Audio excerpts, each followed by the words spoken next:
ओम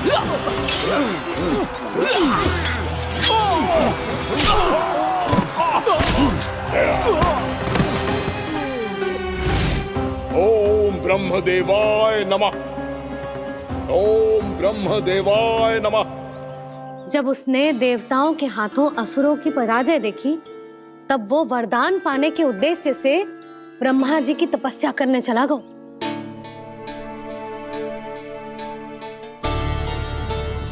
शीघ्र ही मूरा की तपस्या सफल हो गई और ब्रह्मदेव जी उससे प्रसन्न हो गए। ओम ब्रह्मदेवाय नमः। ओम ब्रह्मदेवाय नमः। ओम ब्रह्मदेवाय नमः। ओम ब्रह्मदेवाय नमः। ओम ब्रह्मदेवाय नमः। ओम ब्रह्मदेवाय नमः। ओम ब्रह्मदेवाय नमः। ओम ब्रह्मदेवाय नमः। मूरा,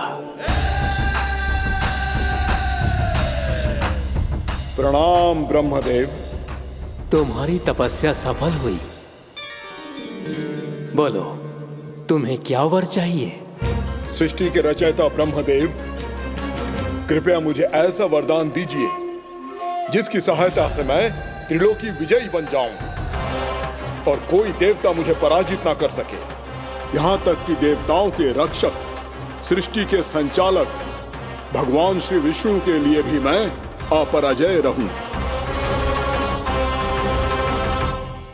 तथास्तु, तथास्तु, तथास्तु। प्रणाम ब्रह्मदेव।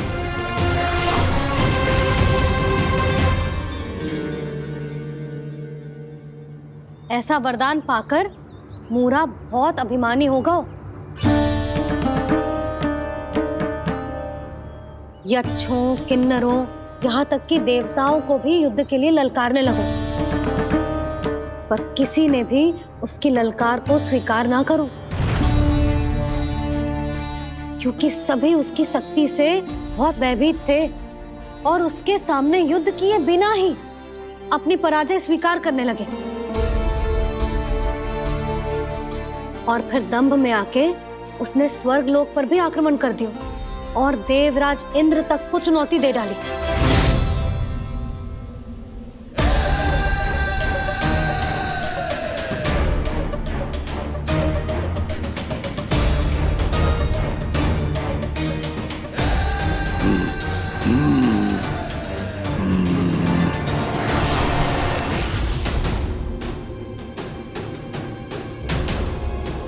मैं प्रतीक्षा कर रहा हूं देवराज। क्या उत्तर है तुम्हारा? मुझसे युद्ध करोगे या फिर बिना लड़े ही पराजय स्वीकार कर मेरे अधीन हो जाओगे और सौंप दोगे मुझे अपना ये स्वर्ग लोक? सारी शक्ति तुम्हारे मुख में है या कुछ बाहुबल भी है तुम्हारे पास? मैं तुम्हारी चुनौती स्वीकार करता हूं मूरा।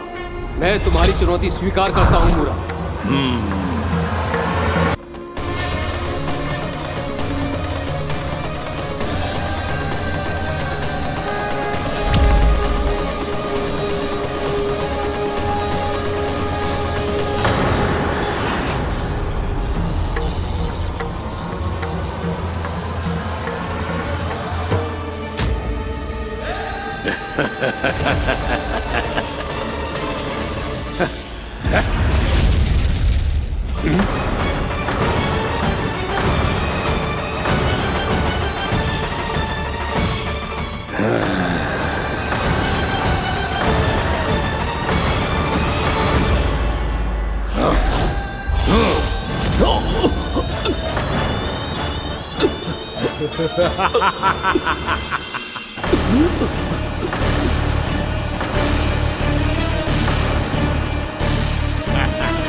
खैरिए देवगण, असुरराज मूरा को ब्रह्मदेव का आशीर्वाद प्राप्त है। आप में से कोई भी इन्हें पराजित नहीं कर पाएगा।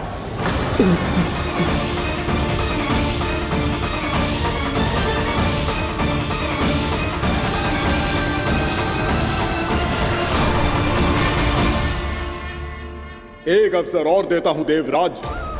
युद्ध या अधीनता, क्या उत्तर है तुम्हारा देवराज?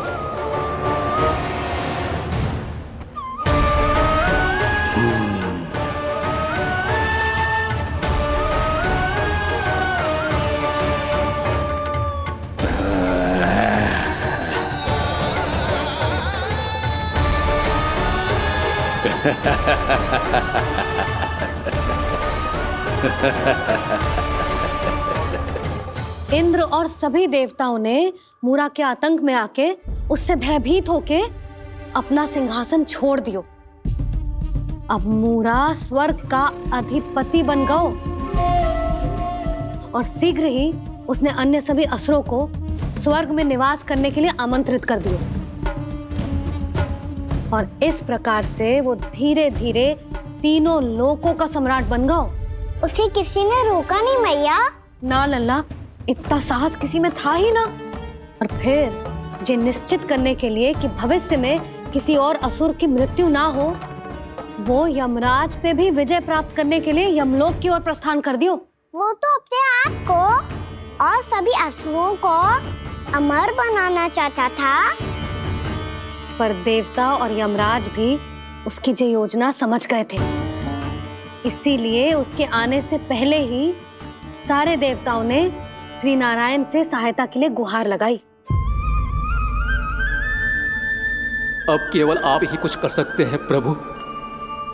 अभी तो मूरा केवल त्रिलोक का स्वामी है, और यदि उसने यमलोक भी जीत लिया तो वो जीवन को ही नियंत्रित नहीं करेगा प्रभु, वो मृत्यु का भी स्वामी हो जाएगा। ऐसे में पहले सृष्टि का संतुलन तो नष्ट होगा प्रभु, और फिर स्वयं सृष्टि ही नष्ट हो जाएगी।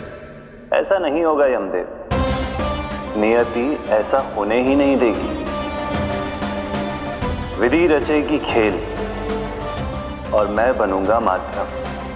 असुर राज मुरा का सामना मैं करूंगा। बस आप मुझे चुनौती देने के लिए उसे तैयार कर लीजिए, चाहे उसके लिए आपको साम दाम दंड भेद कोई भी उपाय क्यों ना अपनाना पड़े।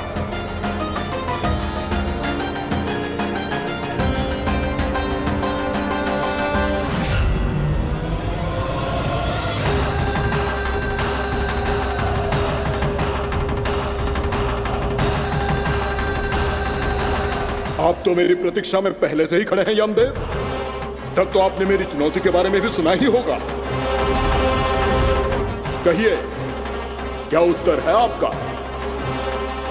मेरा स्वागत करके अपना राज्य त्यागेंगे या मेरा सामना करके अपने प्राण? असुर राज मुरा का सामना मैं करूंगा। बस आप मुझे चुनौती देने के लिए उसे तैयार कर लीजिए, चाहे उसके लिए आपको साम दाम दंड भेद कोई भी उपाय क्यों ना अपनाना पड़े।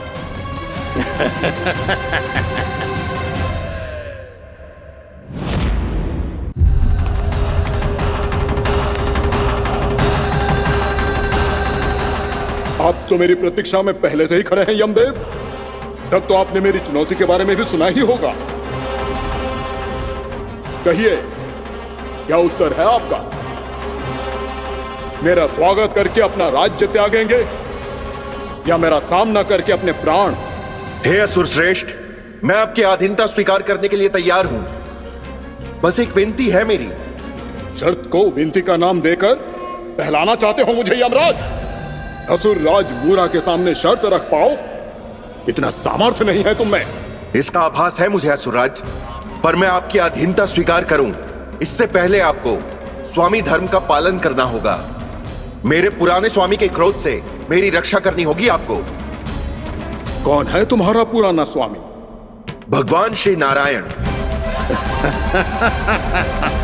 और छोटी माँ मूरासुर को तो श्री नारायण से भी रक्षा का वरदान प्राप्त था ना? यही तो श्री नारायण की लीला थी बलराम।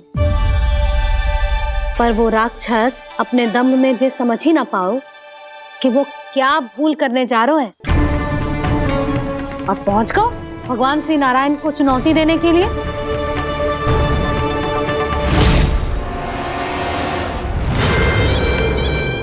वहीं ठहर जाओ असुर राज मुरा।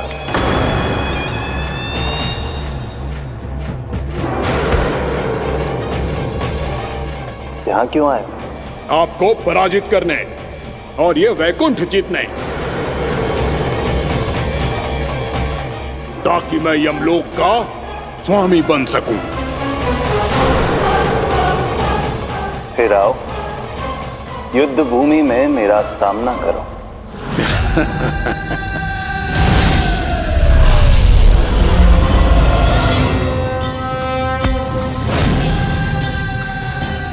ये नहीं जानते कि इनसे ना हारने का वरदान तो मैं पहले ही प्राप्त कर चुका हूं, इसलिए युद्ध ठीक से आरंभ हो पाए उससे पहले ही इन्हें जीत लूंगा मैं।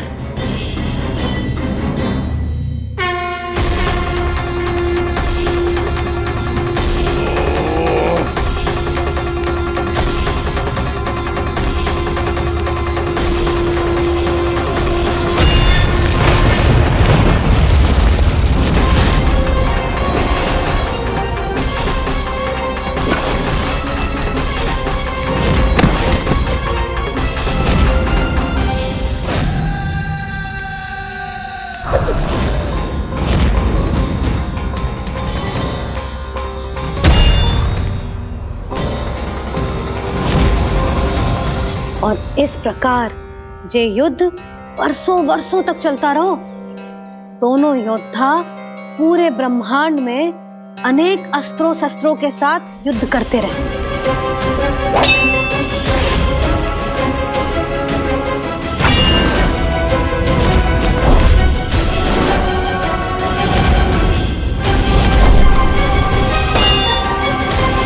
फिर क्या हुआ मैया?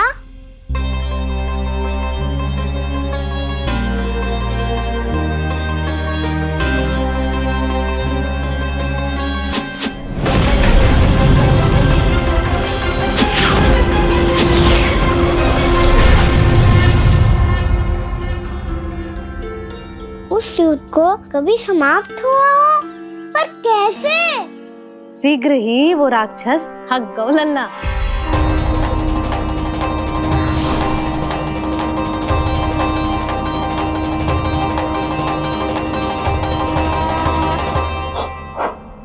खड़े खड़े देख क्या रहे हैं नारायण? आक्रमण कीजिए, वध कर दीजिए मेरा।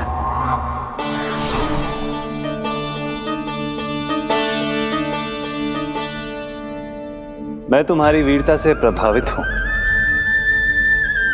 इसीलिए इतनी थकान की स्थिति में मैं तुम जैसे वीर पर आक्रमण नहीं करूंगा।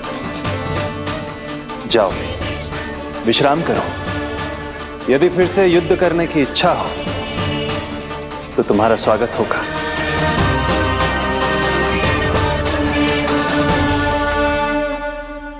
जे कह के श्री नारायण बद्रिका आश्रम चले गए और वहां हिमवत नाम की एक कंदरा में ध्यान लगा के बैठ गए। उधर वो राक्षस विश्राम करने लगो। अनेकों दिन बीत गए और अब वो राक्षस मूरा फिर से स्वस्थ होके बलवान हो गया था। उसने अपनी सारी शक्ति फिर से प्राप्त कर ली थी। श्री नारायण ने उस पर दया करी थी, पर वो फिर से श्री नारायण को छलने को तैयार होगा।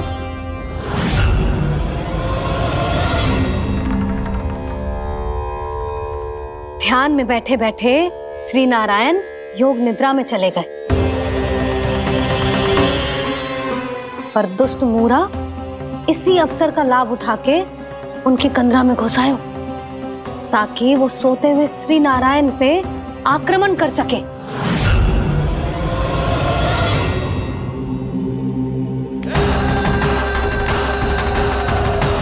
आज इस लंबे युद्ध को जीतकर अपने इस अंतिम शत्रु का भी अंत कर दूंगा मैं।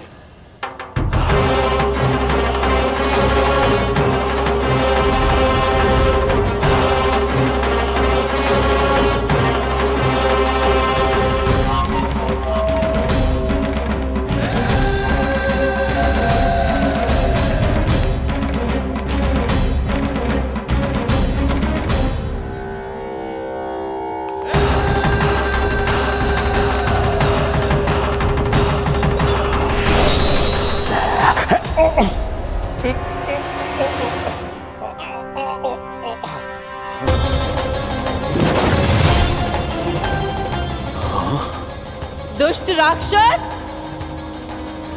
प्रभु ने तुझ पर दया की, तुझे संभलने का अवसर दिया। तू इन्हीं पर ही छल से वार करने चला है।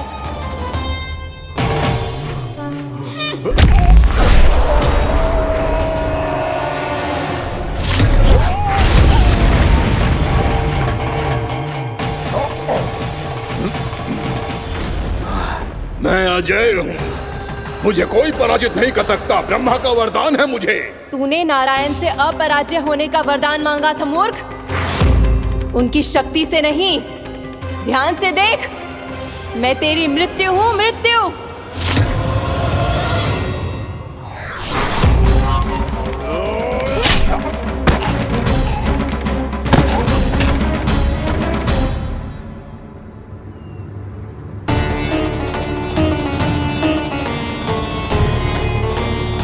वो देवी कौन थी छोटी माँ? और कौन बलराम, वही तो थी देवी एकादशी।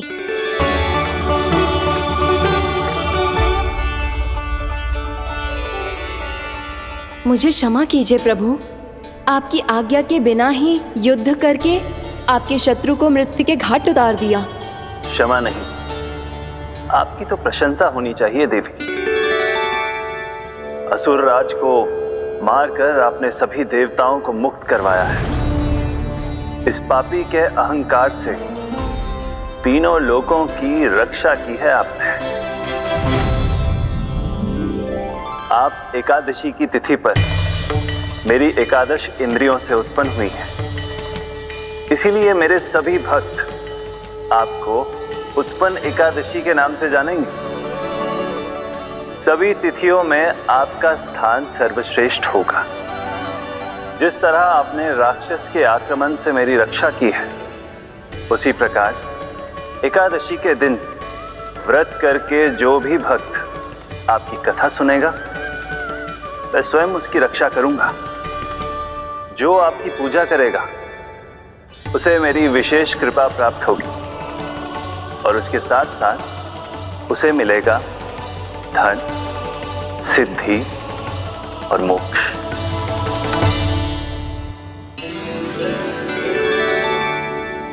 इसीलिए आज के दिन व्रत रखने का बहुत अधिक महत्व होता है। बोलो एकादशी मैया की जय। बोलो श्री नारायण भगवान की जय।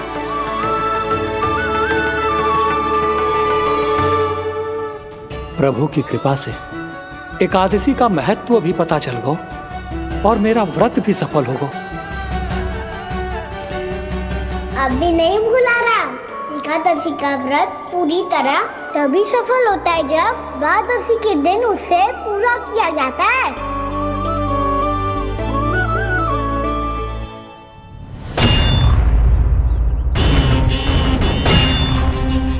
आवश्यक है आपको यह आभास होना कि उस विष्णु अवतार को पराजित करने के लिए आपके साधारण योद्धाओं में वो सामर्थ्य नहीं है। वो विष्णु अवतार कुछ अधिक ही असाधारण है।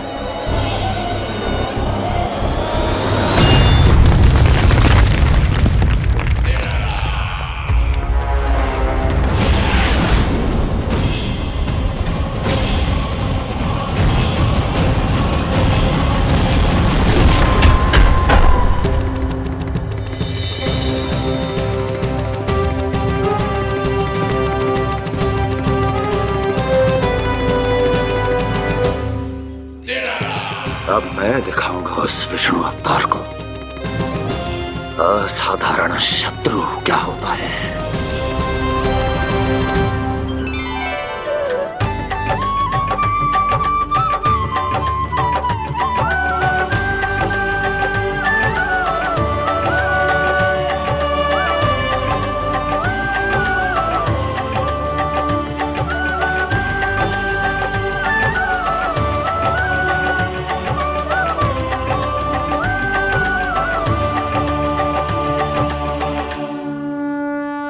मामा अधीर हो रहे हैं, पर मैया ने मुझे अभी तक बाहर जाने की आज्ञा नहीं दी है। अभी उन्हें किसी और राक्षस को यहाँ भेजने से रोकने के लिए मुझे कुछ करना होगा।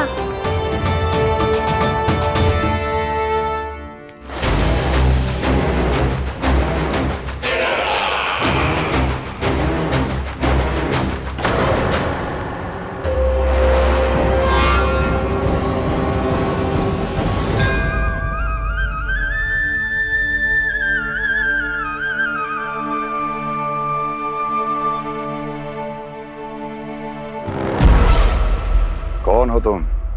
बचपन से ही मुझे मारने का सपना देख रहे हैं, फिर मुझे ही नहीं पहचानते।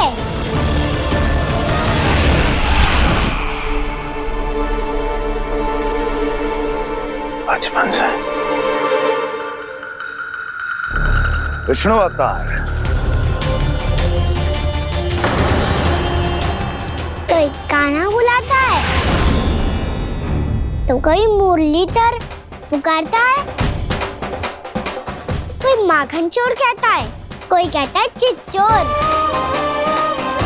पर विष्णु अवतार इस नाम से तो बस आप ही मुझे बुलाते हो मामा जी। इतना साहस, ये तो यहाँ आ गया है।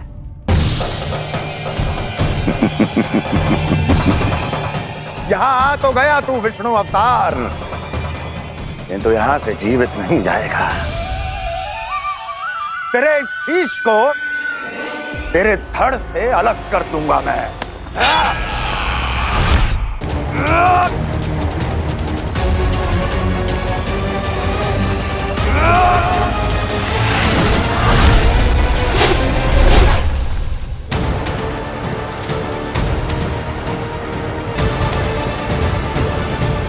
वहाँ कहाँ देख रहे हो मामा जी? मैं तैयार हूँ।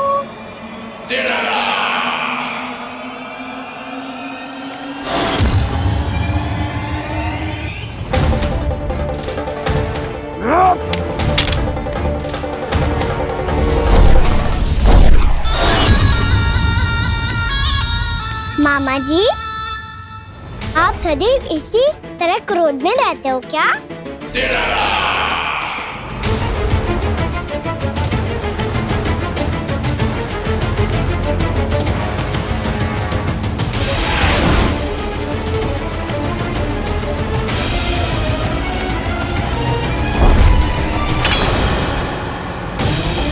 छोड़, छोड़ मेरी तलवार को। छोड़ो तो तब जब पकड़ा हूँ।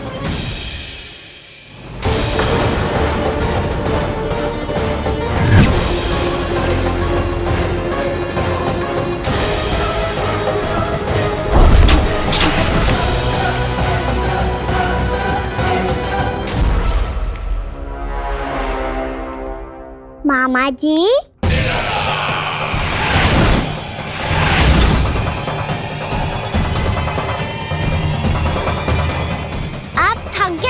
थोड़ा विश्राम कर लो। आपका तो पता नहीं, मैं अवश्य थक गया हूँ।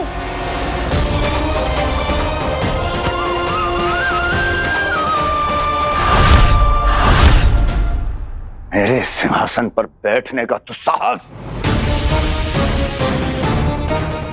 अभी तो बस अभ्यास कर रहा था मामा जी, भविष्य में मुझे तो बैठना है यहाँ।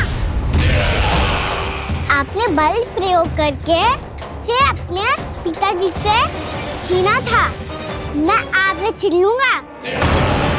जो छल और बल से लिया जाए वो अधिक समय तक टिकता नहीं है मामा जी।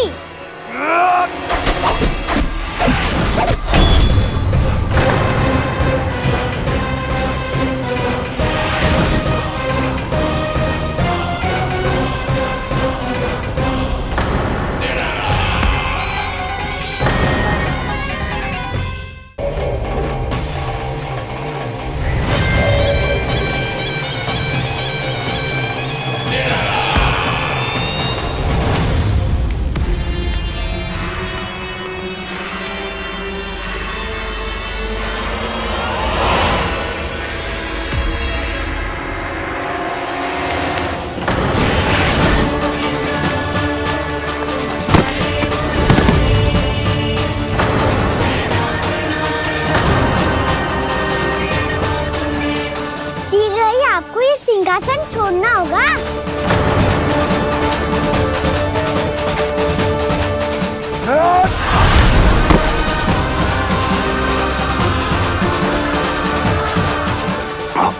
वो मेरा सिंहासन छीनना चाहता। वो आ रहा है, वो आ रहा है। सैनिकों, दुर्जन, बंद कर दो सभी द्वार और घरों के सब के सब इसकी हर संभावना पर इतना कड़ा पहरा बिठा दो कि ना तो कोई महल के भीतर आ सके ना तो बाहर जा सके। मुझे महल की चप्पे चप्पे की सूचना चाहिए। जाओ।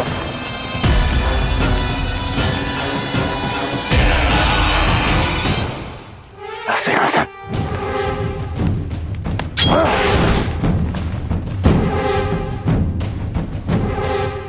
अब आ दुष्ट मायावी, ए छलिया विष्णु अवतार, मैं कंस तेरी प्रतीक्षा कर रहा हूं।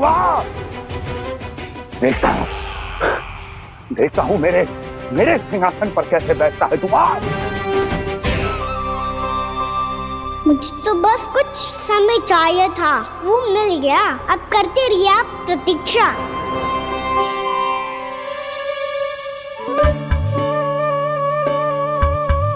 जी अपने आप से बातें क्यों कर रहे हो जी?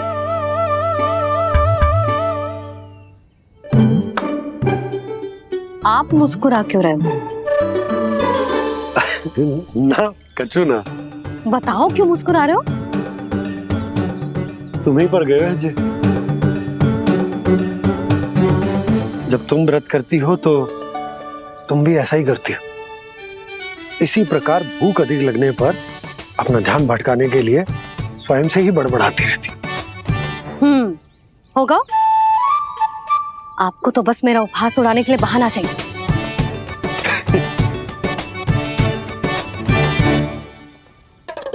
लल्ला, भूख लगी है?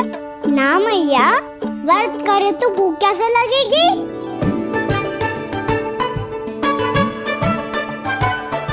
यदि लगी हो तो छोटे बालकों को थोड़ी बहुत भूल चूक क्षमा होती है।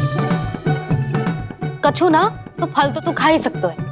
अब तो पूरे नियम और विधि विधान से व्रत तोड़ूंगा।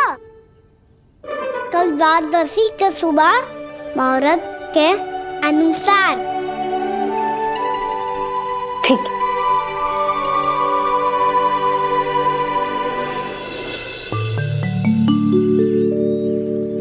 लल्ला, एकादशी समाप्त हो गई है, द्वादशी लग गई है। अब तू व्रत तोड़ सकते है। भोजन कर ले। ले।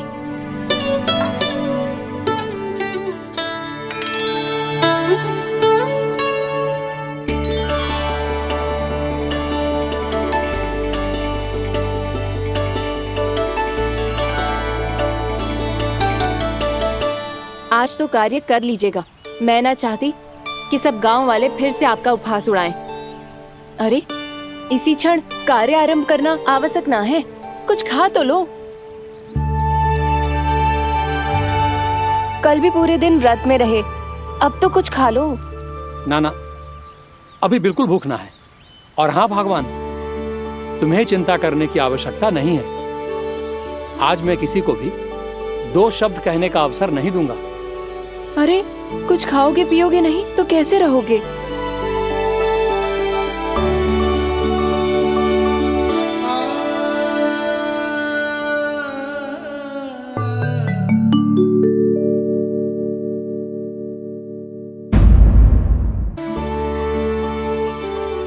अरे, इसी क्षण कार्य आरंभ करना आवश्यक ना है। कुछ खा तो लो।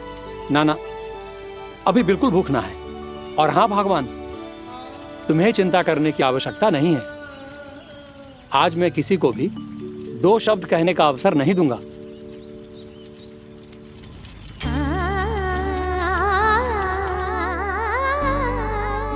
ठहर, मैं तेरे लिए मट्ठा लेके आती हूँ। व्रत के बाद पीने से पेट ठंडा रहता है। रुक।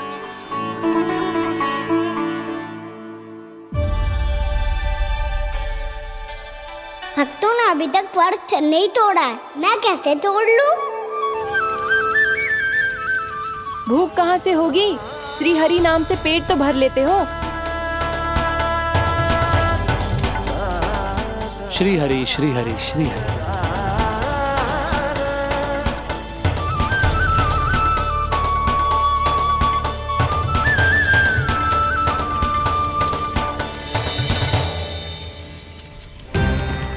हरि हरि प्रभु हरि, हरि हरि प्रभु हरि, हरि हरि प्रभु हरि, हरि हरि प्रभु हरि। कल से अन्न का एक दाना ना गो है पेट में। अब क्या व्रत तुड़वाने भी आपके प्रभु ही आएंगे? अब क्या व्रत तुड़वाने भी आपके प्रभु ही आएंगे? मैया,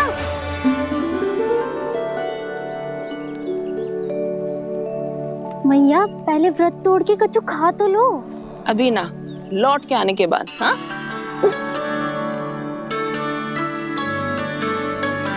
बलराम, ठहरो पुत्र, पहले कुछ खा लो। व्रत तोड़ना आवश्यक होता है। मैया ने एकादशी का महत्व बताया। लगता है मुझे सबको द्वादशी पर व्रत तोड़ने समाप्त करने का महत्व बताना होगा। हरि हरि हरि हरि हरि मेरे हरि।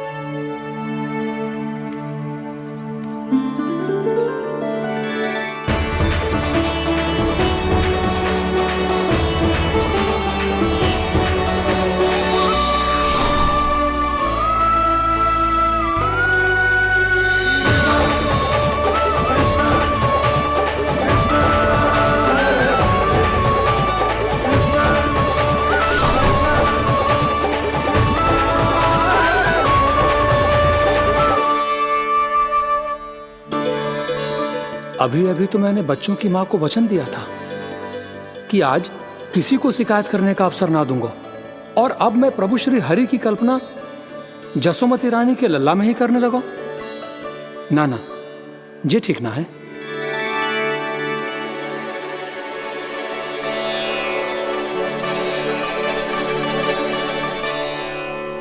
ठीक ही तो है, बिल्कुल सही पहचाना है आपने। बड़े तो बड़े, अब तो बालक भी हमारा उपहास उड़ाने लगे। मैं आपका उपहास नहीं उड़ाने आया, मैं तो आपके एकादशी के व्रत को पूरा कराने आया हूँ।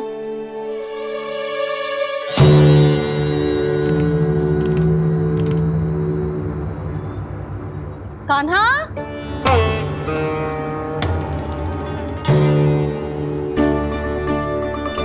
तो ये रे आपकी छड़ी और ये रे मेरी पीठ। सेक बिना तापर तोड़। आज तो इसकी पीठ सेक के रहूंगी मैं। मैया घर पे भूखी मुझे ढूंढ रही होगी। लो, आज द्वादशी के दिन पहले प्रहर में भोजन करके अपना एकादशी का व्रत पूरा करो आप। धन्यवाद राजकुमार, पर अभी हमें भूख नहीं है। बहुत सारा काम पड़ा है, और अभी थोड़ी ही देर में शंकरी बहन भी अपनी मटकी लेने आती होंगी।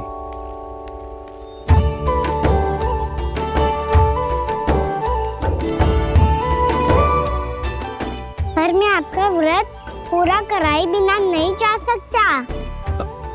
भला क्यों? भक्त भूखा रहे और भगवान खा ले, ऐसा हो सकता है भला?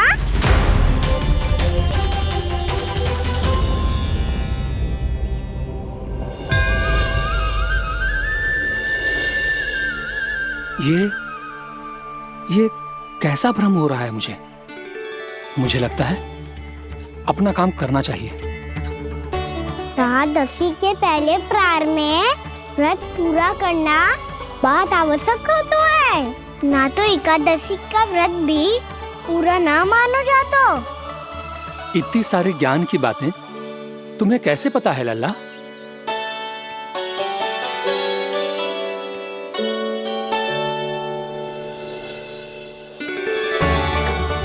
जैसे एकादशी की कथा होती है, वैसे द्वादशी की महिमा भी एक बहुत महत्वपूर्ण कथा है।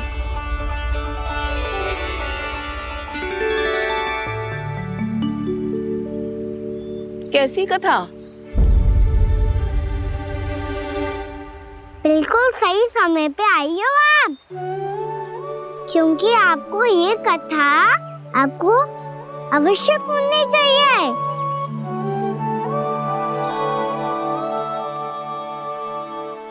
मुझे क्यों? पहले सुन तो लियो, फिर स्वयं ही पता चल जाएगा। बहुत समय पहले एक राजा हुआ करते थे, राजा अम्बरीश। भगवान श्री हरि के बहुत बड़े भक्त थे। ओम नमो नारायणाय। ओम नमो नारायणाय।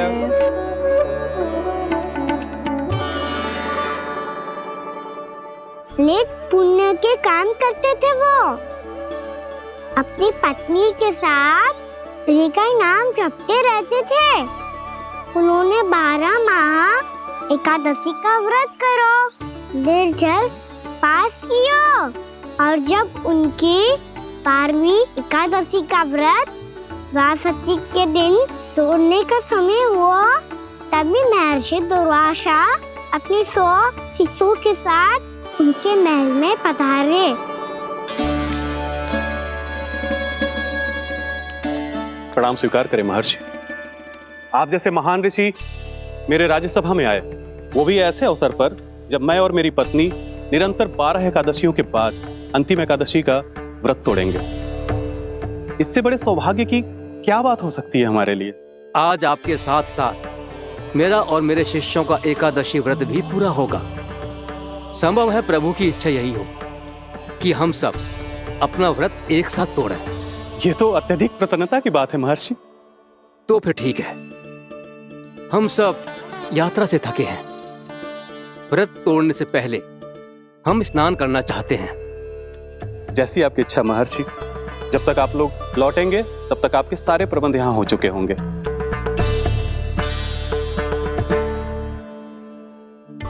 महर्षि दुर्वासा स्नान करने गए थे, पर उन्हें लौटने में विलंब हो रहा था, और इधर द्वादशी पर व्रत पूरा करने का मुहूर्त बीता जा रहा था। महाराज अमरेश बड़ी विरगता के साथ महर्षि दुर्वासा के लौटने की प्रतीक्षा कर रहे थे। महाराज, व्रत तोड़ने का मुहूर्त बीता जा रहा है, बस कुछ ही समय बचा है। महर्षि और उनके शिष्यों को लौटने में न जाने कितना समय लग जाएगा। मेरा सुझाव है कि आप मुहूर्त समाप्त होने से पहले व्रत अवश्य तोड़ लें। गुरुदेव, हमने महर्षि दुर्वासा को वचन दिया है कि जब तक वो लौटेंगे नहीं तब तक हम व्रत नहीं तोड़ेंगे। इसीलिए मैं उनके लौटने के बाद ही भोजन ग्रहण करूंगा। पर महाराज, मुहूर्त यदि बीत गया और समय रहते हुए नहीं आए तो महाराज आपका व्रत पूरा नहीं होगा। महाराज, आपको उसका फल नहीं मिलेगा। महाराज, 12 एकादशियों का व्रत व्यर्थ चला जाएगा। किंतु गुरुदेव, यदि मैंने भोजन कर लिया तो ये तो अतिथियों का अपमान होगा। आप उचित कह रहे हैं महाराज, भोजन के लिए उनकी प्रतीक्षा अवश्य कीजिए महाराज। पर मुहूर्त रहते हुए एक तुलसी का पत्ता और जल ग्रहण कर लीजिए। इससे आपका व्रत भी पूरा हो जाएगा और अतिथि का मान भी रह जाएगा। आपका सुझाव अच्छा है गुरुदेव।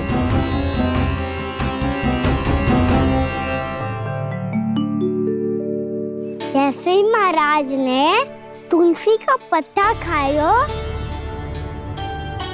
वैसे ही महर्षि दुर्वासा लौट आए। महाराज,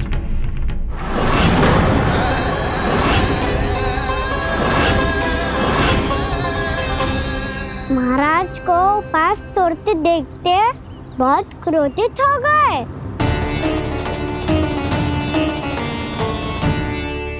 बहुत बड़े भक्त हैं आप, परंतु आप ये नहीं जानते अपने अतिथियों के साथ कैसा व्यवहार करना चाहिए।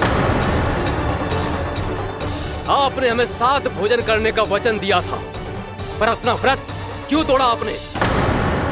महर्षि, मैंने भोजन नहीं ग्रहण किया। कहीं मुहूर्त न निकल जाए इस कारण मैंने एक तुलसी का पत्ता ग्रहण कर लिया। 56 भोग खाया हो या एक पत्ता, अपना व्रत तोड़कर अतिथियों का अपमान किया है, मेरा अपमान किया है। अब आपको दंड भोगना होगा ताकि आप सीख पाएं कि अतिथियों के साथ कैसा व्यवहार होना चाहिए। महर्षि, आप जो भी दंड मुझे देंगे मुझे स्वीकार है, किंतु आप क्रोधित मत होइए। क्रोध का कारण आपने दिया है महाराज। एक महर्षि का अपमान करके राक्षसी प्रवृत्ति का परिचय दिया है आपने। इसीलिए अब एक राक्षसी आपको दंड देगी।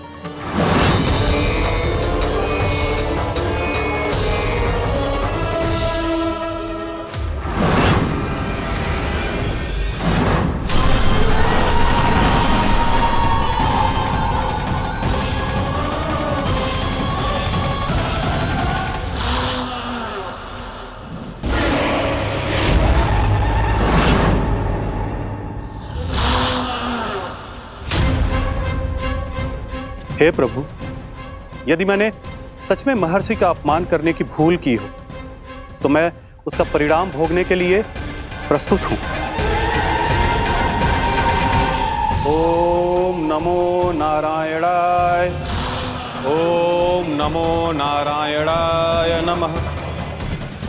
महर्षि दुर्वासा को यह आभास ही नहीं था कि महाराज अम्बरीश ने उनका अपमान नहीं किया था।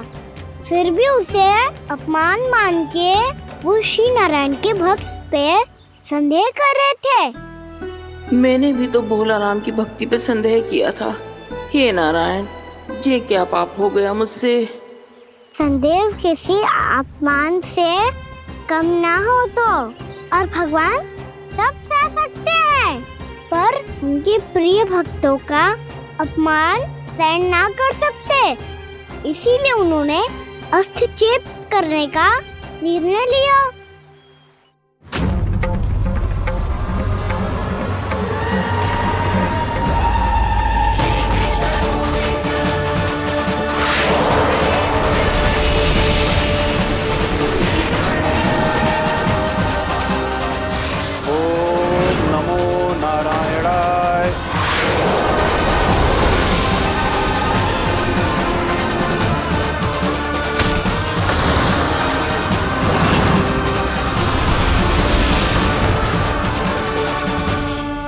और फिर भगवान का वो सुदर्शन चक्र महर्षि दुर्वासा के पीछे पड़ गया।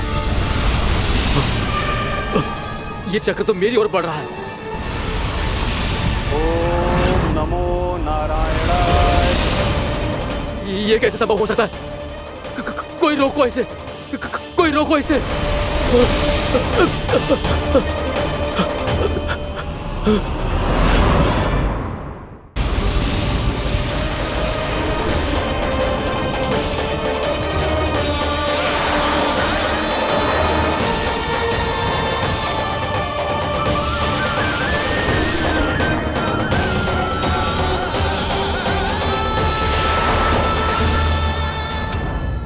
चक्र से अपने प्राण कैसे तैसे बचाते बचाते महर्षि दुर्वासा ब्रह्मलोक जा पहुँचे। ब्रह्मदेव, रक्षा कीजिए ब्रह्मदेव, सहायता कीजिए, मुझे बचाइए ब्रह्मदेव, रक्षा कीजिए। ये सुदर्शन चक्र मेरे प्राणों के पीछे पड़ गया है, मुझे बचाइए ब्रह्मदेव, मुझे बचाइए। महर्षि, मैं चाहकर भी आपकी सहायता नहीं कर सकता। ऐसी स्थिति में यदि कोई कुछ कर सकते हैं तो वो हैं सुदर्शन चक्र के स्वामी विष्णु, क्योंकि सृष्टि में केवल वही है जो इसे नियंत्रित कर सकते हैं। वो ही इसे वापस लौटने का आदेश देकर आपके प्राणों पर छाए हुए संकट को दूर कर सकते हैं। किंतु हां, मैं सुदर्शन चक्र से इतना अवश्य कहूंगा कि जब तक आप विष्णु लोक में पहुंच नहीं जाते, वो आपको किसी भी प्रकार की हानि ना पहुंचाए। आपका बहुत बहुत धन्यवाद, आपकी सदा ही जय हो।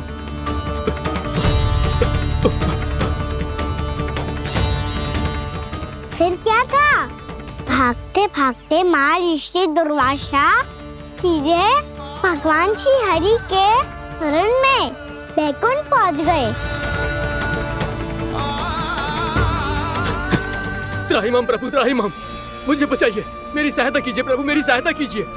मैं आपके इस चक्र और ऊर्जा से नहीं भाग सकता प्रभु, कृपया करके अपने सुदर्शन को रोकिए, इसे वापस लीजिए प्रभु। यह असंभव है महर्षि। एक बार सुदर्शन चक्र मेरे हाथों से छूट जाए तो अपना उद्देश्य पूरा किए बिना, मेरे भक्तों की रक्षा किए बिना वापस नहीं लौटता। कोई तो उपाय होगा प्रभु, कृपया करके मेरे प्राण बचाइए प्रभु। मैं सुदर्शन की ऊर्जा से जलकर भस्म नहीं होना चाहता प्रभु।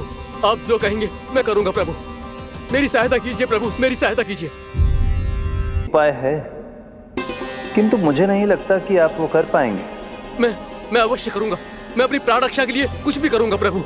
आपने मेरे भक्त राजा अम्बरीश को भक्ति का कर्तव्य निभाने के लिए अपमानित और दंडित किया है महर्षि। पर भक्त की रक्षा करना भगवान का कर्तव्य है।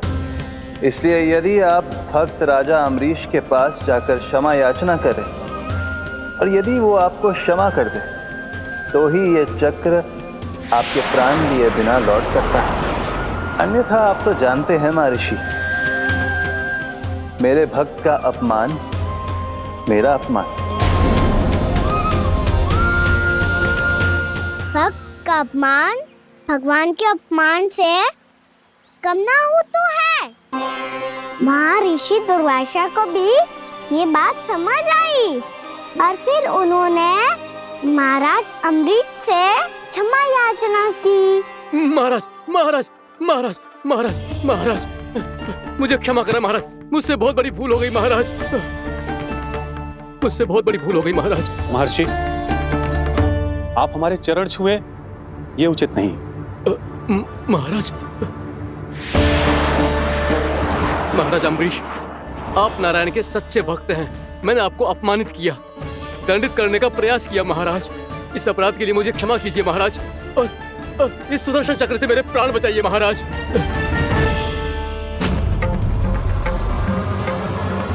हे महान सुदर्शन, यदि महर्षि के लिए मेरे हृदय में अभी भी वही सम्मान और प्रेम हो जो इनके प्रथम आगमन पे था, तो कृपया आप अपने धाम वापस लौट जाइए।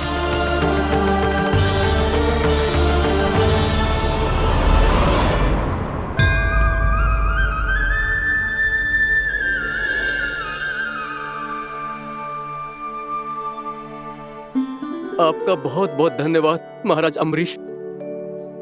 मैं आपको आशीर्वाद देता हूं कि आप देवराज इंद्र के समान शक्तिशाली हों। आपकी कीर्ति का पताका 10 दिशाओं में फहराए। मेरी बस एक ही इच्छा है महर्षि, कि मैं आपके साथ अपना उपवास तोड़ सकूं। अवश्य महाराज, हम सब भोजन आपके साथ करेंगे और अपने आप को नारायण की सेवा में अर्पित करके व्रत को पूरा करेंगे, क्योंकि आज जो यहाँ हुआ है उससे सिद्ध हो चुका है कि एकादशी व्रत का फल द्वादशी की सुबह भोजन करने से ही प्राप्त होता है। इस कथा से हमें पता चलता है कि सभी को द्वादशी की सुबह भर पेट भोजन करके एकादशी का व्रत पूरा करना चाहिए। और दूसरी बात, भगवान की सच्ची भक्ति अपमान कभी ना करना चाहिए। उनके साथ सदैव प्रेम से व्यवहार करना चाहिए। यही भगवान को सबसे अधिक प्रिय है।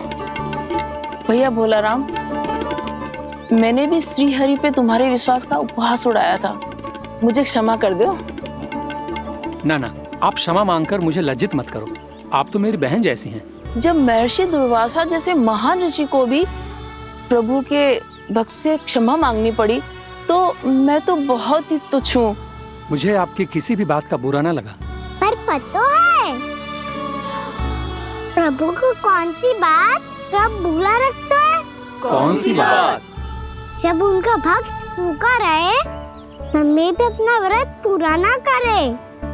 और जैसा कि आप सभी ने अभी कथा से सीखो है, एकादशी के व्रत को द्वादशी की सुबह अवश्य पूरा करना चाहिए। अब आप चाहो अपना व्रत पूरा करो।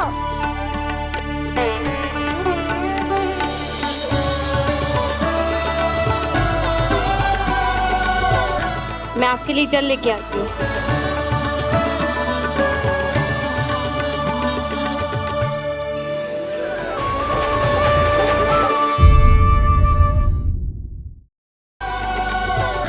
मैं आपके लिए जल लेके आती हूँ।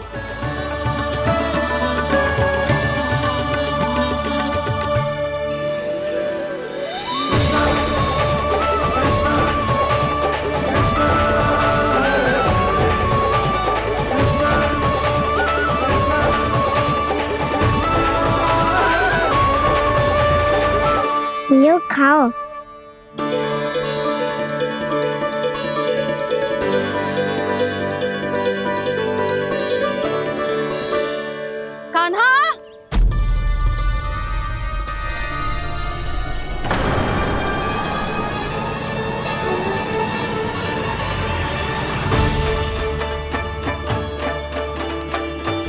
बोलो काका, सिगरेट छुपा लो मुझे, मैया आ रही है, बहुत क्रोध में लगती है।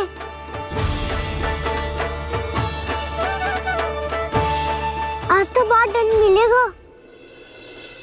अभी क्षण भर पहले तो ये साक्षात भगवान के रूप में बात कर रहे थे और अब अचानक ही ऐसे बालक बन गए जो मैया से दंड मिलने के भय से व्याकुल हैं। बोला काका, किस सोच में पड़ गए? सिगरेट छुपा लो मुझे।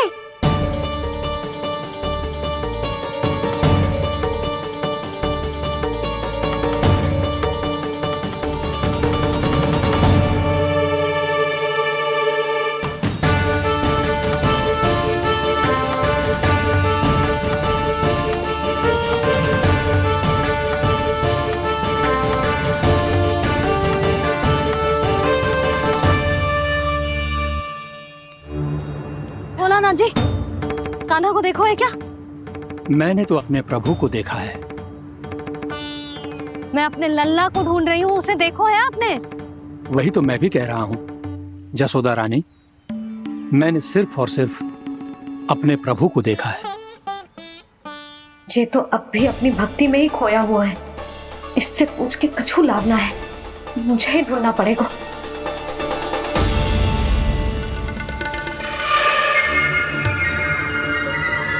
बच गए। शंकरी मौसी, कान्हा को देखो है क्या कहीं?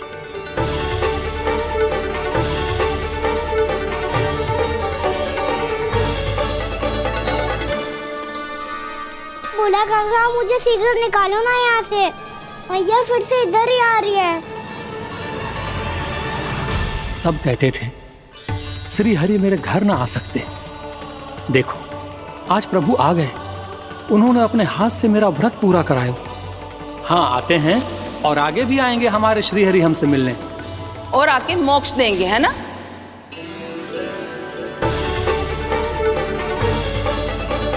सिगरेट निकालो ना भोला काका, भैया आ रही है। मैं ना निकालूं? मेरा अर्थ है मैं निकालूंगा, अवश्य निकालूंगा, पर तब तक नहीं निकालूंगा जब तक आप मेरी सारी बातें मान नहीं लेते हैं। कौन सी बात? प्रभु, मुझे मोक्ष प्रदान कर दीजिए प्रभु। तथास्तु। ना ना ना ना प्रभु, मेरे साथ साथ मेरे परिवार को भी मोक्ष दे दीजिए। तथास्तु। अब तो निकाल दो, मैया देख लेंगी। ना प्रभु, मेरे परिवार के साथ मुझसे जुड़ी हुई हर वस्तु, जीव जंतु, प्राणी, गाय बैल भैंस, सभी को मोक्ष प्रदान कर दीजिए प्रभु। तथास्तु। प्रभु, आप सच में अद्भुत हैं। मैंने जो मांगा आपने बिना सोचे समझे सब प्रदान किया। मैं ही अपनी मांगे बढ़ाता रहा। प्रभु, प्रभु मुझे क्षमा कर दीजिए।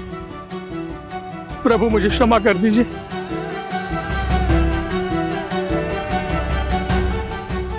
आइए प्रभु।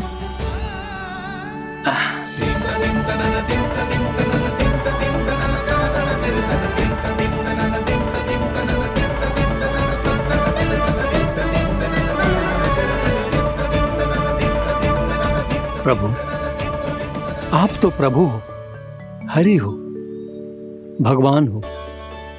आप चाहते तो इस मटके से स्वयं निकलकर बाहर आ सकते थे, फिर मेरी आपने हर इच्छा क्यों पूरी की? क्योंकि मेरे भक्त की इच्छा पूरी करने में मुझे भी प्रसन्नता मिलती है। ना तो मैं अपने भक्तों का अपमान सह सकता हूँ और ना ही उनकी इच्छा अधूरी रहने दे सकता हूँ।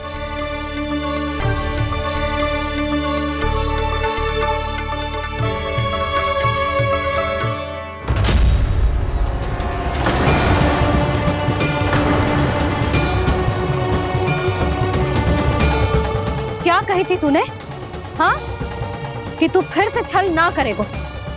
फिर मुझे बिना बताए घर से बाहर कैसे निकलो? क्षमा करना मैया, पर जो आपने सिखाया था मैंने तो उसी का ही पालन करो है। फिर से चतुराई कर रहे हो है ना? हाँ? आप ही ने तो कही थी ना, यदि कछु करने से किसी को हानि ना पहुंचती हो या फिर किसी अच्छे कार्य में सहायता हो रही हो तो आज्ञा लेने की आवश्यकता ना होती। यदि तेरे कछु करने से किसी और की कोई हानि ना हो रही हो या किसी के अच्छे कार्य में सहायता हो रही हो तो मुझसे आज्ञा लेने की आवश्यकता ना है। तो किस अच्छे कार्य के लिए आया है यहाँ? एकादशी के सुबह एकादशी का व्रत खोल के भोजन करा जाता है। ये बात ना तो भोला काका को पता थी, ना शंकरी मासी को और ना ही किसी और को। और तुझे पता थी? हाँ, मेरी मैया ने बहुत अच्छे से सिखाया है मुझे। जैसे कल तूने एकादशी कथा सुनाई थी ना, आज वैसे ही तेरे लल्ला ने सबको द्वादशी कथा सुनाई है। सच्ची यशोदा रानी जी, इसने तो हमारी आंखें ही खोल दी। और भाभी, सच तो ये है कि मुझे भी ना पता था कि ये इतना बड़ा ज्ञानी है और इतना अधिक समझदार।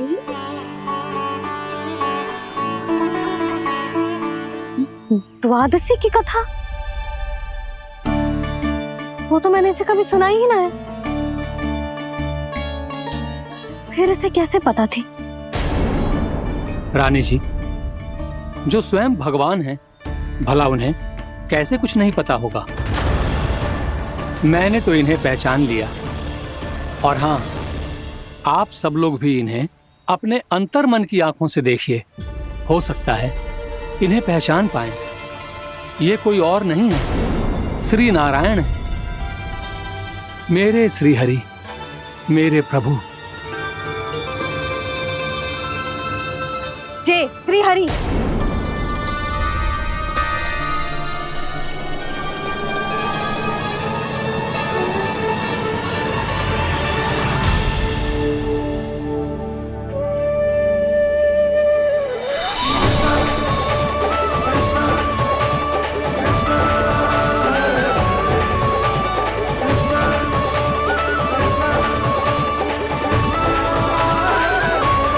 ये क्या कर दिया भोला? जिस रास्ते को मैंने इतनी कठिनाई से बचा के रखा था, सबके सामने उसे उजागर कर दिया तुमने।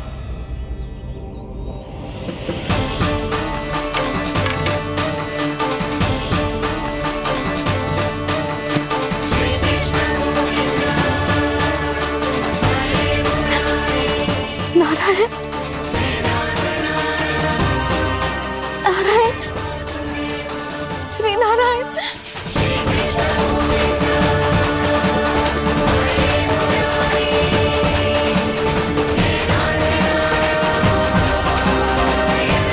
श्री नारायण।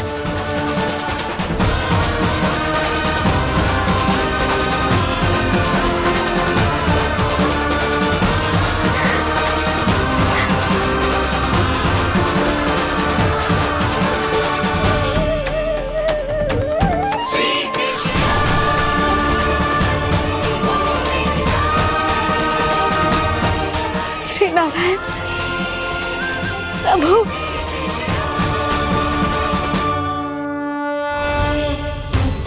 जिस रास्ते को इतने जत्न से संभाल के रखा था, आज वो सबके सामने खुल गया। और तो और मेरा भेद मैया को भी पता चल गया। बाबा सब कहते रहे पर मैंने एक न मानी। सबने कही थी कि आप भगवान हैं, पर मैं मूर्ख आपको पहचान ही ना पाई। कितनी अभागी हूं मैं।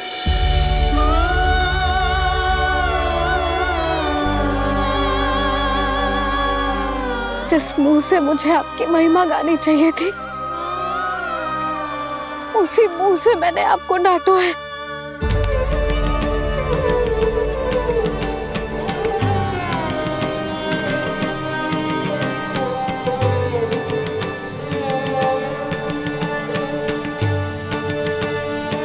जिन हाथों से मुझे आपके चरण छूने चाहिए थे, उन हाथों से मैंने आपके कान पकड़े।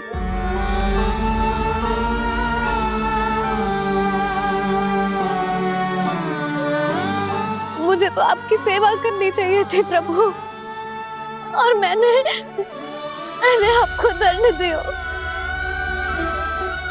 आपको घर से बांध दियो।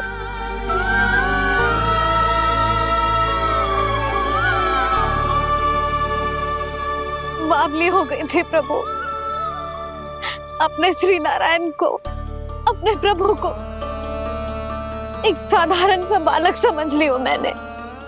मैं आपके लिए भगवान नहीं हूँ मैया, साधारण बालक ही हूँ, बस आपका लल्ला। बुद्धि भ्रष्ट हो गई थी, भूल पर भूल करती चली गई। आज भी आपके पीछे पीछे छड़ी लेकर दौड़े चले आए।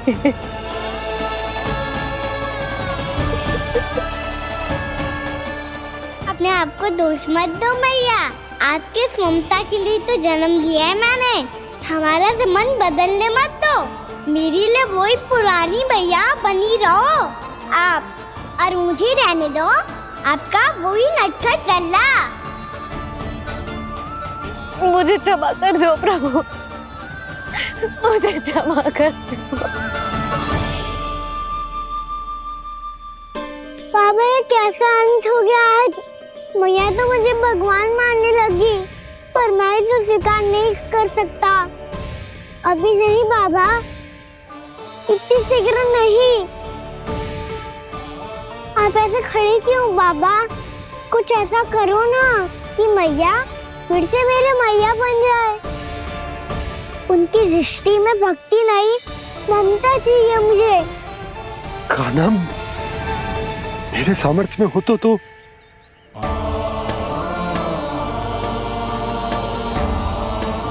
दाऊ, आप तो बड़े भाई हो, अपने छोटे भाई की सहायता करो ना, जिससे मैया सब कुछ भूल जाए। मैं क्या कर सकता हूँ कान्हा? कोई तो सहायता करो मेरी।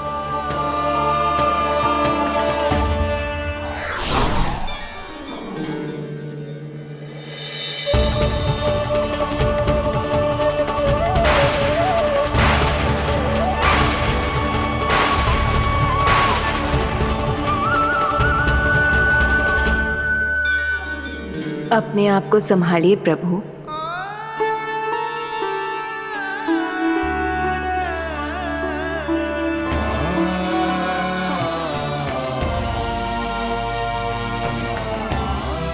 देखो ये क्या हो गया, भैया को सब पता चल गया।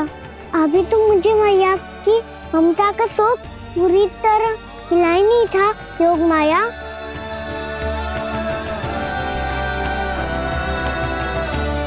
मेरी सहायता करो ना। कितनी अद्भुत है ममता की शक्ति।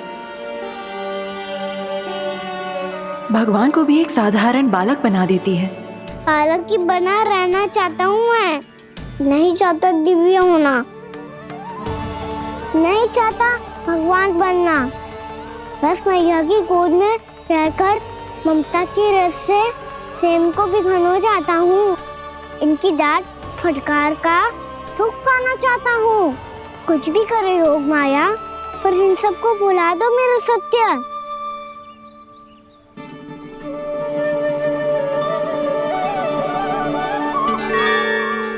पर इन्हें तो मोक्ष का वरदान मिल गया है प्रभु, इसलिए इनके लिए समय की गति को लौटा पाना संभव नहीं होगा। प्रभु, अब मुझे ये सब भूलने की कोई आवश्यकता नहीं है। मुझसे जो त्रुटि हुई है अब वो दोबारा कभी नहीं होगी, और आज के बाद आपका ये सत्य मैं किसी को नहीं बताऊंगा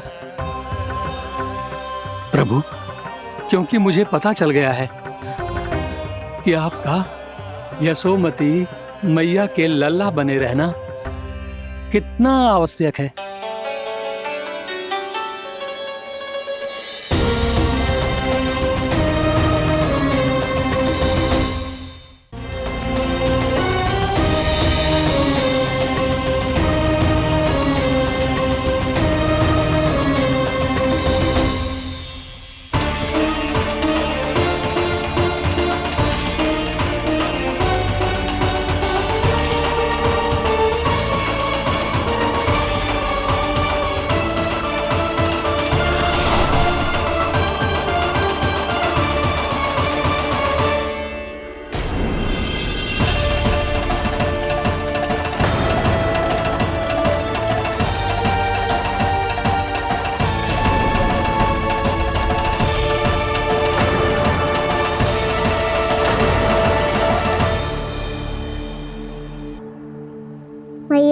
छड़ी।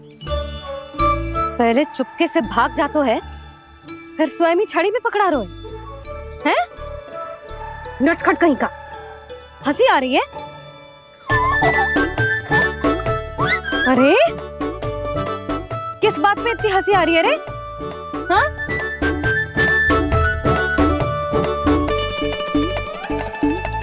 आपकी लीला अद्भुत है प्रभु, और अद्भुत है आपका मैया के प्रति प्रेम।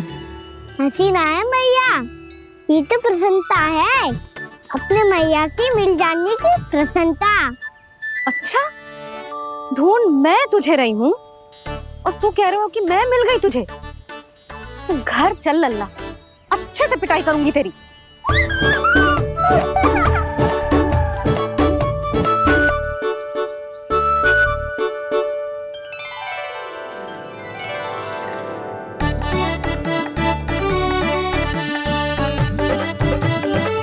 जब पिटाई से गाल लाल होंगे ना तेरे, तब हंसी बंद होगी तेरी। चल।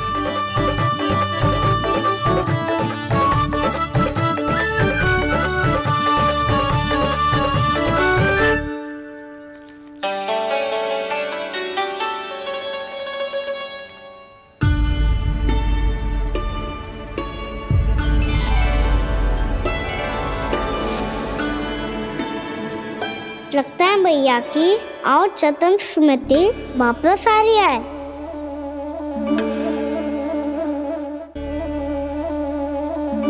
यशोदा, क्या होगो? ना कछु ना। आपको बताऊंगी तो और हंसेंगे मुझ पे। बोल दो, मैं उपास ना उड़ाऊं, सच्ची। देखो देखो इसे कैसे हंस रहा है। मेरे हाथ में छड़ी है, मैया क्रोधित है, पर जे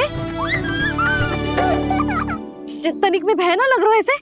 हाँ, हंसे जा रहा है।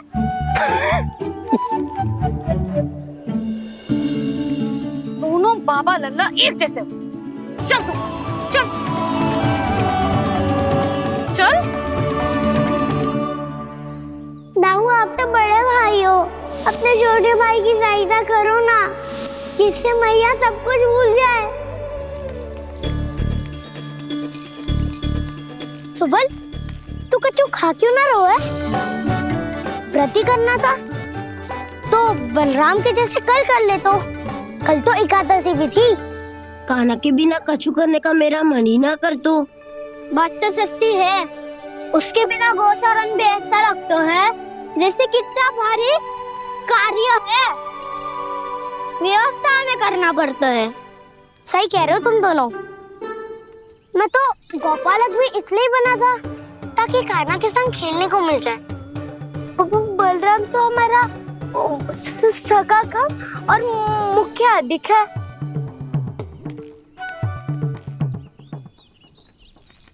रुक जाओ, तुम सब कुछ देर विश्राम कर सकते हो।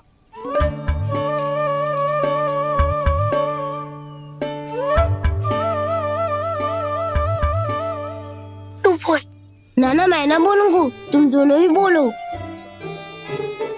और तुम सबका सखा पहले हूँ और टोली का मुखिया बाद में, इसलिए घबराने की आवश्यकता नहीं है। जो भी बात है बिना हिचक बता सकते हो मुझे। तो फिर कुछ ऐसा करो ना कि कान्हा फिर से हमारे साथ गोचारण करने के लिए आने लगे।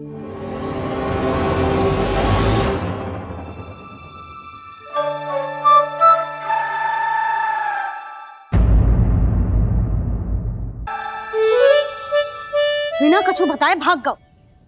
ये भी ना सोचा तेरे बिना मैया बाबा व्रत कैसे तोड़ेंगे। देखो देखो अभी भी हंस रहा है। क्या होगा ऐसे? रुक, प्रसाद लेके आती हूँ। क्षमा कर दो मैया, पर जैसा आपके लिए ना हूँ वैसे ही मेरे लिए मेरा भक्त, इसीलिए भोला राम का व्रत तोड़वाने जाना आवश्यक था।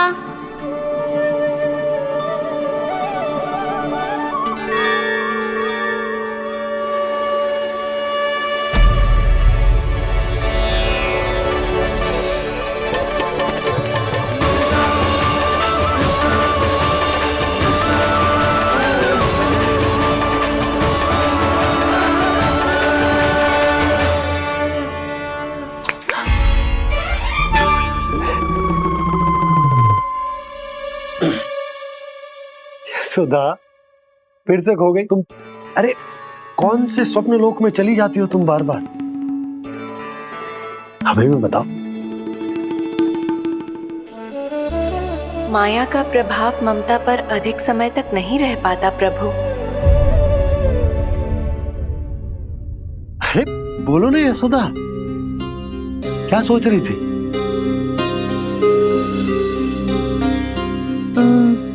मैंने ना श्री नारायण को देखो है।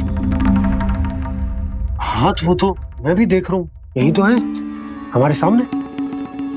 ये वाले ना, तो मैंने साक्षात श्री नारायण को देखो है,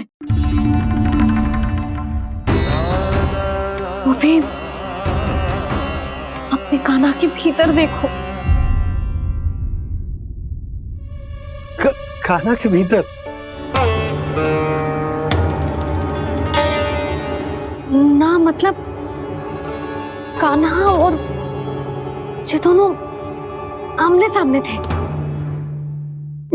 मैं कुछ समझो ना यशोदा।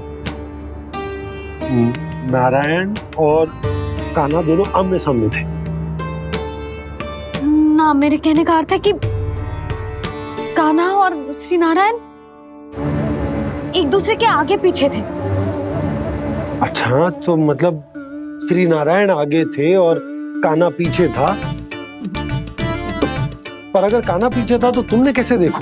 ओहो, कान्हा आगे था, श्री नारायण पीछे थे।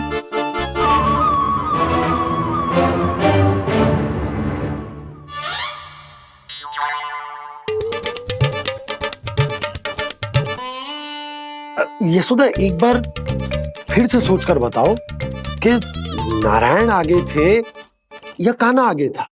ठीक से याद करो। बता तो रही हूँ जी, थोड़ी धुंधली धुंधली सी स्मृति है। बाबा, इससे पहले कि उनके संदेह की अग्नि स्मृति की वायु पाकर और भड़क जाए, कुछ भी करो पर बुझाओ इसे। स्वप्न देखो है तुमने? हाँ, संभव है स्वप्न ही था। पर यदि स्वप्न था तो सुबह सुबह उठते ही उसकी स्मृति क्यों ना आई? अब क्यों आ रही है उसकी स्मृति?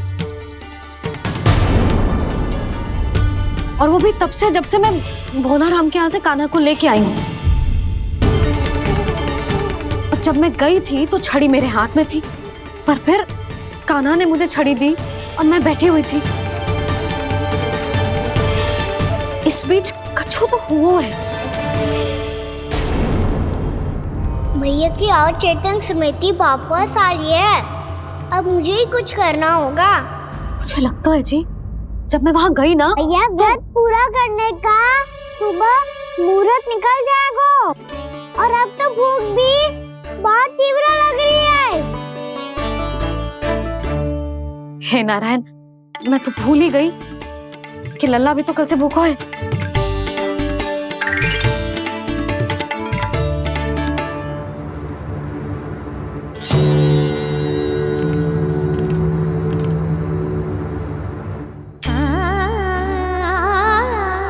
ले, खा।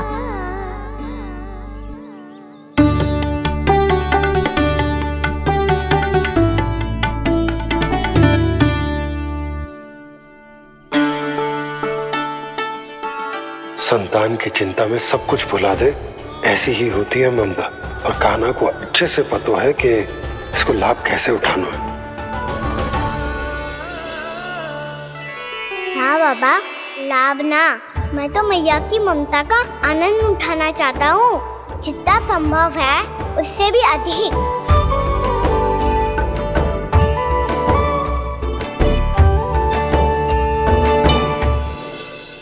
बलराम, कान्हा को फिर से गौचारण आने के लिए केवल तू ही मना सकते है। तुम में ही वो क्षमता है, हमारी टोली के मुख्य गोपालक जो हो तुम। हाँ, और कान्हा के दाव भी तो हो तुम। हाँ, वो तुमको मना ना कर पाएगा। तुझे छोटा होने के नाते तुम्हारे आदेश का पालन तो करना ही चाहिए कान्हा को। चिंता मत करो सखा, मैं कछु कहूँ और कान्हा ना माने ये तो संभव ही ना है।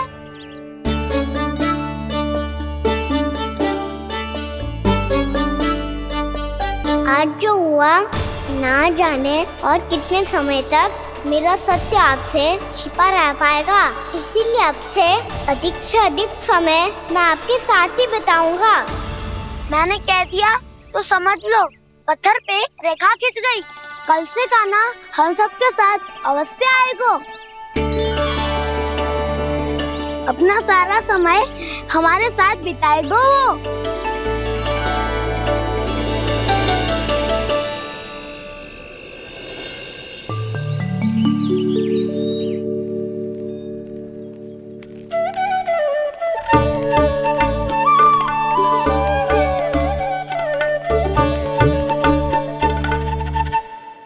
अभी तक तैयार नहीं हुए?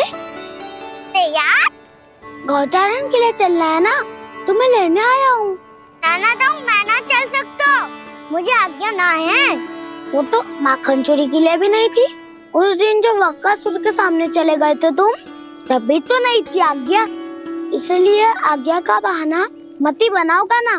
बहाना नहीं दाऊ, मैं तो सच्ची कह रहा हूँ। मैया को फिर से दुखी ना कर सकते हो और हम सबको दुखी कर सकते हो तुम। आज मैं तुम्हारी एक ना सुनूंगा कान्हा। घर पे रहते हुए कितने सप्ताह हो गए तुम्हें? तुम गोपालक हो कान्हा, गोपालन करना तुम्हारा दायित्व है। आज तुम्हें हमारे साथ चलना ही पड़ेगा। ना दाऊ, मैं ना चल पाऊंगा। बलराम, तुम तो कह रहे थे कि कान्हा तुम्हारी हर बात मानता है, पर इसने तो बड़े भाई का अनादर कर दिया। रुक जाओ कान्हा, सत्य बताओ, तुम छोटी माँ के कारण वन नहीं चल रहे हो? या अब तुम्हें हमारे साथ रहना ही अच्छा नहीं लगता? कहीं ऐसा तो नहीं गौचारण में तुम्हारी रुचि समाप्त हो गई हो? ना दाऊ, ऐसा कछु ना है। मुझे गौचारण की बात प्रिय है और आप सबका साथ भी। तो फिर वन चलने में क्या समस्या है तुम्हें? अपने दाऊ की बात मान लो और चलो चुपचाप। मैंने सबको वचन दिया है कि तुम हम सबके साथ चलोगे। पर दाऊ, मैंने भैया को भी वचन दिया है कि मैं नहीं जाऊंगा। इसका अर्थ है कि मेरे वचन का कोई मूल नहीं है। मैं तुमसे बड़ा हूँ कान्हा, तुम्हें मेरी आज्ञा माननी चाहिए। मुझे भी तो वचन दिया था तुमने। आप समझ क्यों आ रहे? मैंने कहा ना, मैं नहीं जा सकता। रुक जाओ कान्हा।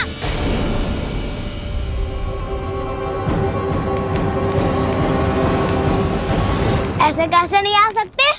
मैंने, बल्कि हम सब ने तुम्हारी हर शरारत में तुम्हारा साथ दिया है, चाहे माखन चोरी हो या गौचारण। और अब तुम अपने दाऊ को ही पीठ दिखा के जा रहे हो। दाऊ, मैं आपका बहुत सम्मान करता हूँ, पर मैंने कहा ना, मैं नहीं जा सकता। मुझे मेरी मैया के साथ ही रहना है। तो फिर तुम्हारे लिए मैया ही महत्वपूर्ण है। दाऊ नहीं, सखा नहीं, गयाऊ भी नहीं। कान्हा ने तो तुम्हारी बात मानने से मना कर दिया। बलराम, लग तो है सच्चो भाई ना है। जानते हो इससे क्या सिद्ध होता है कान्हा? कि तुम छोटी माँ के पुत्र नहीं हो, कि तुम छोटी माँ के पुत्र नहीं हो। दाऊ, ये क्या कह रहे हो आप? और नहीं तो क्या, तुम उनके वास्तविक